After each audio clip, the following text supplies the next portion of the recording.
नमस्कार, स्वागत है झारखंड की फटाफट ताजा बड़ी खबरों में। पहली बड़ी खबर। झारखंड के मुख्यमंत्री हेमंत सोरेन ने कहा, झारखंड में विधायकों सांसदों को खरीदने और पार्टी तोड़ने के लिए घूम रहे हैं केंद्रीय मंत्री। झारखंड के मुख्यमंत्री हेमंत सोरेन ने मंगलवार को कहा कि विधायकों और सांसदों को खरीदने और पार्टी तोड़ने के लिए केंद्रीय मंत्री घूम रहे हैं। मुख्यमंत्री हेमंत सोरेन ने भारतीय जनता पार्टी पर विधायकों सांसदों को खरीदने और तोड़ने की साजिश रचने का आरोप लगाया है। बता दें कि कोल्हान प्रमंडल के चांडिल में एक जनसभा को संबोधित करते हुए उन्होंने कहा, केंद्र सरकार के मंत्री और बीजेपी के नेता हमारे राज्य में विधायकों सांसदों को खरीदने के लिए घूम रहे हैं। ये पैसे के बल पर पार्टी को तोड़ते हैं। कभी बोलते हैं कि इतने विधायक हमारे साथ हैं, तो कभी कहते हैं इतने सांसद हमारे साथ हैं। सोरेन ने कहा कि जनता इनको नहीं चुनती है, ये लोग पैसे से सरकार बनाते हैं। राज्य की जनता को ऐसे लोगों को सबक सिखाने के लिए तैयार रहना चाहिए। झारखंड के मुख्यमंत्री हेमंत सोरेन ने कहा, राज्य सरकार किसानों के साथ 2 लाख रुपए तक का कृषि ऋण माफ। झारखंड के मुख्यमंत्री हेमंत सोरेन ने कहा, राज्य सरकार द्वारा कृषकों के 2 लाख रुपए तक के कृषि ऋण माफी का निर्णय लिया गया है। उन्होंने कहा कि सरकार सदैव यहाँ के किसान परिवारों के साथ खड़ी है। राज्य सरकार अब कृषि कार्य के लिए किसान परिवारों को बेहतर गुणवत्ता वाले पशु प्रदान कर रही है। राज्य सरकार ने पहली बार ऐसी नीति बनाई जिसमें कृषकों को प्रदान किए जाने वाले सभी पशुओं का इंश्योरेंस किया जाता है, ताकि पशुओं के मरने पर उन्हें बीमा की राशि उपलब्ध कराई जा सके। झारखंड में बड़े पैमाने पर लोग मछली पालन के व्यवसाय से भी जुड़े हुए हैं। राज्य सरकार यहाँ विभिन्न पशुपालन योजनाओं को बढ़ावा दे रही है। मुख्यमंत्री ने कहा कि ग्रामीणों का मूलधन खेत खलिहान और पशुधन होता है। आप इसे यह कह सकते हैं किसानों का बैंक और एटीएम कार्ड खेत खलिहान और पशुधन ही है। झारखंड में गरमाई सियासत। हिमंता बिस्वा शर्मा का दावा, कांग्रेस जेएमएम के कई विधायक संपर्क में।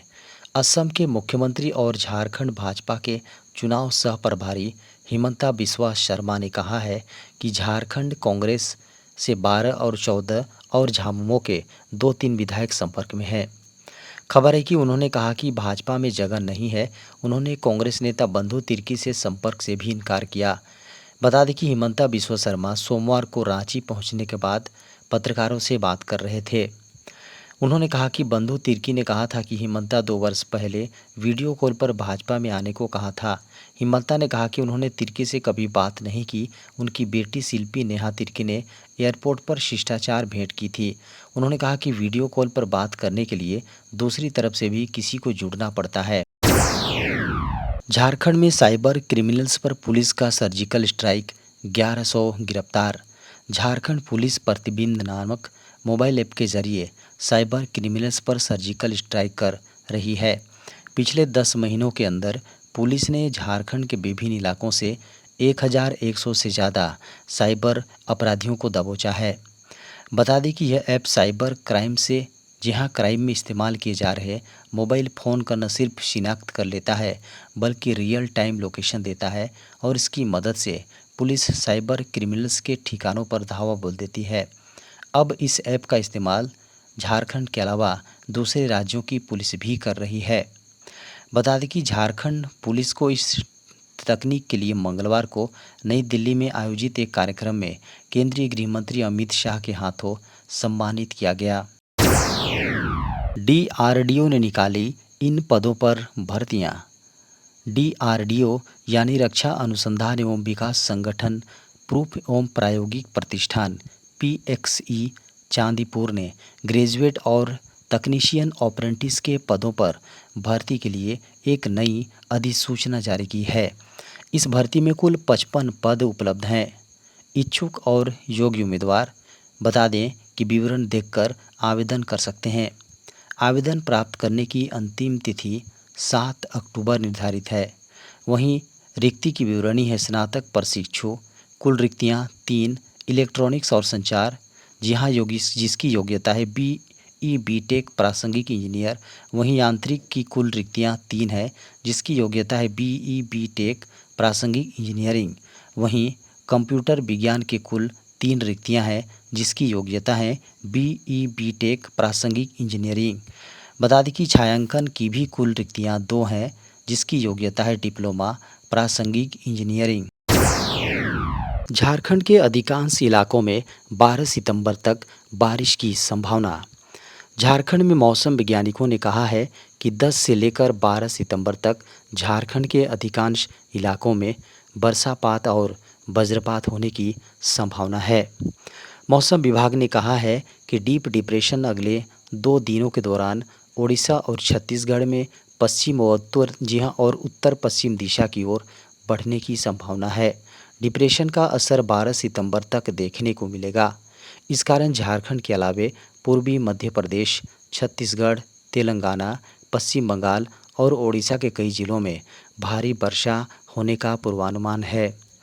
वहीं झारखंड के सिमडेगा, गुमला और लोहरदगा जिले में 10 सितंबर और चतरा, हजारीबाग, कोडरमा में 11 सितंबर को कहीं-कहीं भारी बारिश होने की संभावना है। झारखंड के शहरी और ग्रामीण इलाकों में होगी 3000 होमगार्ड की भर्ती। झारखंड में जल्द ही 3000 होमगार्ड जवानों की भर्ती की जाएगी। बता दें कि इसकी प्रक्रिया जल्द शुरू होने वाली है। यह भर्ती झारखंड के अलग अलग जिलों में होगी। बता दें कि कुल रिक्तियों की संख्या 3000 होगी, जिसकी भर्ती की जाएगी। होमगार्ड मुख्यालय से हर जिले से सूची मांगी गई है, जहां कम होमगार्ड जवान तैनात हैं। बता दें कि झारखंड गृह रक्षा विभाग होमगार्ड जल्द ही खाली पड़े पदों के लिए नोटिफिकेशन आधिकारिक वेबसाइट पर जारी कर सकता है। बहाली के लिए पहले शारीरिक दक्षता जांच होगी, उसके बाद लिखित परीक्षा होगी। वर्तमान में हर जिले में होमगार्ड के जवानों की कमी है। इससे पहले 2017 में होमगार्ड में बहाली की प्रक्रिया शुरू की गई थी। बता दें कि होमगार्ड की भर्ती का लंबे समय से इंतजार था, जिसे अब पूरा किया जा रहा है, जिसका अलग विभाग है जहां सभी प्रक्रियाएं पूरी की जाएंगी। अब 20 किलोमीटर तक नहीं देना होगा टोल शुल्क। इस नेविगेशन प्रणाली से लैस प्राइवेट वाहनों को राहत। सरकार ने टोल नियमों में बड़ा बदलाव किया है। इस राहत भरे बदलाव के जरिए अब GNSS से लैस निजी वाहनों को 20 किलोमीटर तक टोल टैक्स नहीं देना होगा। दरअसल नए नियमों में कहा गया है कि वैश्विक नेविगेशन उपग्रह प्रणाली GNSS से लैस निजी वाहनों के मालिकों से राजमार्गों और एक्सप्रेसवे पर रोजाना 20 किलोमीटर तक के सफ़र के लिए कोई शुल्क नहीं लिया जाएगा। इस संबंध में सड़क परिवहन और राजमार्ग मंत्रालय ने मंगलवार को अधिसूचना जारी की है। इसमें राष्ट्रीय राजमार्ग शुल्क दरों और संग्रह का निर्धारण नियम 2008 में संशोधन किया गया है। अब इसे राष्ट्रीय राजमार्ग शुल्क दरों और संग्रह का निर्धारण संशोधन अधिनियम, जी हाँ, संशोधन नियम 2024 के नाम से जाना जाएगा। नए नियमों के अनुसार राष्ट्रीय राजमार्गों और एक्सप्रेसवे पर 20 किलोमीटर तक की दूरी तय करने पर कोई शुल्क नहीं लिया जाएगा। इससे अधिक की दूरी तय करने पर वाहन मालिक से कुल दूरी पर शुल्क लिया जाएगा। इस बार जल्द आएगी ठंड और देर तक सताएगी सर्दी। इस बार ठंड जल्दी आएगी और सर्दी देर तक सताएगी। मौसम वैज्ञानिकों की माने तो सर्दी के रिकॉर्ड टूट सकते हैं। सितंबर माह में ही इसका असर देखने को मिल सकता है। अक्टूबर माह तक मानसूनी बारिश होने और ला नीना के प्रभाव को इसके पीछे वजह बताया जा रहा है। आमतौर पर सितंबर माह के अंत और अक्टूबर माह की शुरुआत में मानसून लौटना शुरू हो जाता है, लेकिन इस बार ऐसा नहीं हो रहा है। सितंबर माह की शुरुआत से मेघ बरस रहे हैं। भारतीय मौसम विभाग यानी IMD का अनुमान है कि अक्टूबर तक मानसूनी बारिश हो सकती है। सितंबर माह में ही ला नीना का प्रभाव शुरू हो जाएगा। इसके चलते मानसून खत्म होने के साथ ही कड़ाके की ठंड आने वाली है। देश के लाखों कर्मचारियों का इंतज़ार होगा ख़त्म। महंगाई भत्ता बढ़ाने का जल्द हो सकती है घोषणा। देश के लाखों कर्मचारियों के लिए बेहद बड़ी खबर है। केंद्र सरकार के कर्मचारियों और पेंशनर्स को DA यानी महंगाई भत्ता बढ़ने का इंतज़ार है, जो अब जल्द खत्म होने वाला है। सरकारी कर्मचारियों, पेंशनर्स को डियरेंस अलाउंस या महंगाई भत्ता बढ़कर मिलने का समय सामने दिख रहा है।